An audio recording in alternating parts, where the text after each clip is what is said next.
Hello दोस्तों, नमस्कार। मैं लोकेश साहू। आज के इस वीडियो में हम जानेंगे आज जो बजट आया है, बजट 2024, गवर्नमेंट किस सेक्टर में सबसे ज़्यादा फोकस कर रही है और शेयर मार्केट का जो टैक्स कैलकुलेशन है उसमें क्या बदलाव आया है। लेकिन दोस्तों, बजट में क्या क्या घोषणा हुआ इसके बारे में भी मैं आपको संक्षिप्त में बता देता हूँ। इसके कुछ पॉइंट्स हैं जो इस प्रकार हैं। पहला, नई टैक्स रिजीम चुनने वालों के लिए अब 7,75,000 तक की इनकम टैक्स फ्री हो गई है। नई टैक्स रिजीम में अब 50,000 की जगह 75,000 रुपए का स्टैंडर्ड डिडक्शन मिलेगा। पुरानी टैक्स रिजीम चुनने पर 2,50,000 तक ही इनकम टैक्स फ्री रहेगी, लेकिन इनकम टैक्स सेक्शन 87A के तहत 5 लाख इनकम पर टैक्स बचा सकते हैं। दूसरा, मोबाइल फोन और सोना चांदी सस्ते होंगे। सरकार ने कस्टम ड्यूटी घटाई। आइए जानते हैं किस प्रोडक्ट पर कितना टैक्स कम हुआ। फोन और चार्जर। मोबाइल फोन के पार्ट्स पर कस्टम ड्यूटी 20% से घटाकर 15% की। सोना चांदी। सोने और चांदी पर इंपोर्ट ड्यूटी 15% से घटाकर 6% की। प्लेटिनम। प्लेटिनम पर इंपोर्ट ड्यूटी 15.4% से घटाकर 6.4% की। तीसरा पॉइंट, एग्रीकल्चर के लिए 1.52 लाख करोड़ दिए। सरकार ने एग्रीकल्चर और उससे जुड़े सेक्टर के लिए 1.52 लाख करोड़ दिए। पिछले साल 1.25 लाख करोड़ दिए गए थे। मतलब इस बार किसानों के लिए बजट 21.6% यानी 25,000 करोड़ रुपए बढ़ाया गया। चौथा, 1 करोड़ युवाओं के लिए इंटर्नशिप प्रोग्राम का ऐलान। टॉप 500 कंपनियों में इंटर्नशिप। सरकार 500 टॉप कंपनियों में से 1 करोड़ युवाओं को इंटर्नशिप के अवसर देने के लिए योजना शुरू करेगी। इसमें हर महीने 5,000 इंटर्नशिप भत्ता और 6,000 की एक मुफ्त सहायता दी जाएगी। पांचवा, मुद्रा लोन की लिमिट दोगुनी हुई। एमएसएमई को अब 10 लाख की जगह 20 लाख तक का लोन दिया जाएगा। छठवा, महिलाओं के लिए 3 लाख करोड़ दिए, हॉस्टल भी बनेंगे। सातवां, नालंदा को पर्यटन स्थल के रूप में बढ़ावा देगी सरकार। केंद्र सरकार बिहार के नालंदा राजगीर कॉरिडोर सहित बिहार एयरपोर्ट मेडिकल कॉलेज और स्पोर्ट इंफ्रा का प्रस्ताव। 26,000 करोड़ की लागत से पटना पूर्णिया एक्सप्रेसवे, बक्सर भागलपुर हाईवे, बोधगया राजगीर वैशाली दरभंगा में बेहतर सड़क संपर्क और बक्सर में गंगा नदी पर एक एडिशनल 2 लाइन पुल का डेवलपमेंट होगा। अमृतसर कोलकाता इंडस्ट्रियल कॉरिडोर पर बिहार की गया में इंडस्ट्रियल नोड डेवलपमेंट किया जाएगा। आठवां, आंध्र प्रदेश के लिए 15,000 करोड़ का स्पेशल पैकेज इंडस्ट्रियल कॉरिडोर भी बनेगा। नौवां, डिफेंस के लिए 4.54 लाख करोड़ रुपए का बजट।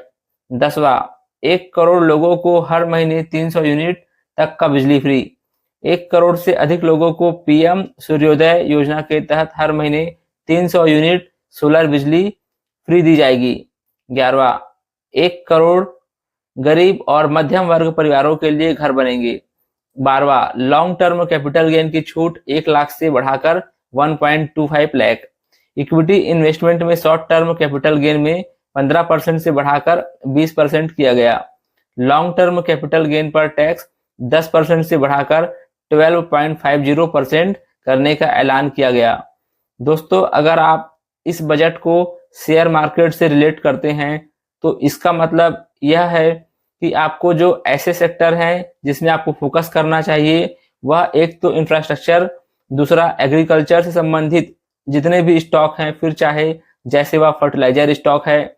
तीसरा, पावर सेक्टर से संबंधित जितनी भी बड़ी कंपनी है उस पर भी आप फोकस कर सकते हो। साथ ही डिफेंस और टेक्नोलॉजी सेक्टर पे भी आप फोकस करना चाहिए। दोस्तों, बहुत जल्दी ही इस सेक्टर की जो दिग्गज कंपनियां हैं उनके शेयर पर भी मैं एक वीडियो बनाने वाला हूं। दोस्तों, अगर आप इस चैनल पर नए हैं तो आप इस चैनल को सब्सक्राइब कर लीजिएगा ताकि जब भी मैं कोई नया वीडियो डालूं तो उसका नोटिफिकेशन आपको मिल जाएगा।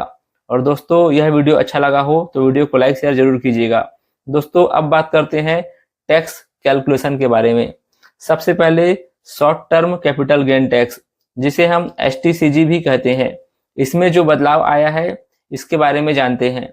सबसे पहले यह जानते हैं कि शॉर्ट टर्म होता क्या है। दोस्तों, ऐसे शेयर जिनको आप 1 साल से या 1 साल के अंदर आप बेच देते हैं, उस पर जो आपको प्रॉफिट होता है और जो टैक्स लगता है उसे हम कहते हैं short term capital gain tax. मान लीजिए दोस्तों, आज आप किसी कंपनी का शेयर परचेस करते हैं, जैसे आज तारीख है 23 जुलाई 2024। आज आपने कोई बैंक का 2000 शेयर क्वांटिटी खरीदा 500 रुपए के भाव से। मान लीजिए 3 महीने के बाद यदि आप उस शेयर को 800 में बेचते हैं, तो 800 माइनस 500 इक्वल टू 300 आपका पर शेयर का प्रॉफिट हुआ। अब दोस्तों, आपके पास 2000 क्वांटिटी है, अगर आप इसे 300 से मल्टीप्लाई करेंगे तो यह होगा प्रॉफिट आपका 6 लाख रुपए।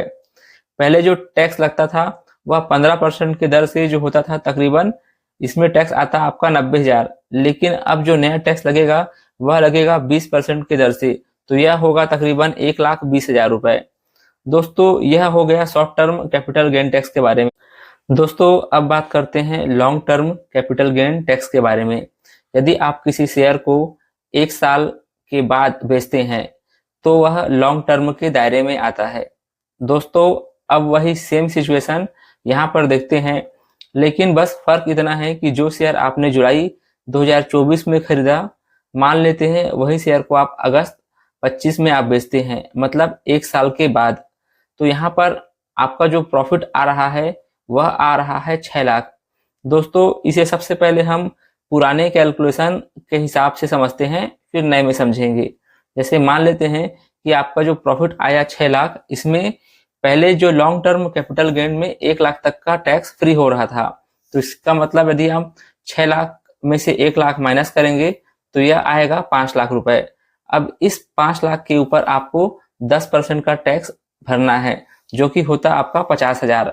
लेकिन अब नए टैक्स के हिसाब से यदि आप 6 लाख में 1,25,000 जो LTCG टैक्स बेनिफिट मिलता है उसे आप माइनस करेंगे तो यह होगा तकरीबन 4,75,000। लेकिन चूंकि अब इस 4,75,000 में 12.5% टैक्स आपको देना है, तो ये हो जाएगा तकरीबन 59,375, जो कि पहले 10% के हिसाब से अब काफी ज्यादा हो चुका है। दोस्तों, अब आप समझ सकते हैं, यदि आप शेयर मार्केट में ट्रेड कर रहे हैं, फिर चाहे वह शॉर्ट टर्म के लिए हो या लॉन्ग टर्म के लिए, आपका जो टैक्स का जो भार है वह पिछले साल की तुलना में काफी बढ़ चुका है।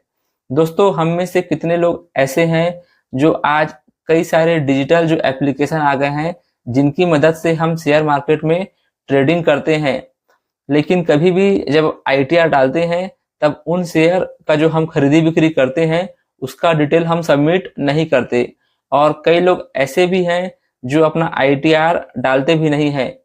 लेकिन दोस्तों, एक जानकारी आपको यहाँ पर मैं और दे देता हूँ, यदि आप ऐसी कोई गलती कर रहे हैं तो ऐसी गलती मत करें, क्योंकि इनकम टैक्स डिपार्टमेंट ने नया सॉफ्टवेयर बनाया हुआ है जिसे हम AIS मतलब एनुअल इंफॉर्मेशन सिस्टम कहते हैं।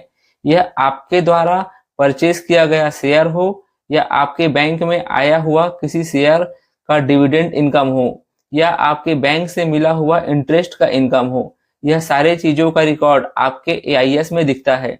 तो जब भी आप अपना ITR भरें तो इन ITR को अपने AIS से मैच जरूर कराएं, क्योंकि अगर आप ऐसा नहीं करते हैं तो कभी भी आपको इनकम टैक्स से नोटिस आ सकता है। दोस्तों, आशा करता हूं मेरे द्वारा दिया गया जानकारी आपको पसंद आया होगा। मिलते हैं बहुत जल्दी नए वीडियो में। धन्यवाद।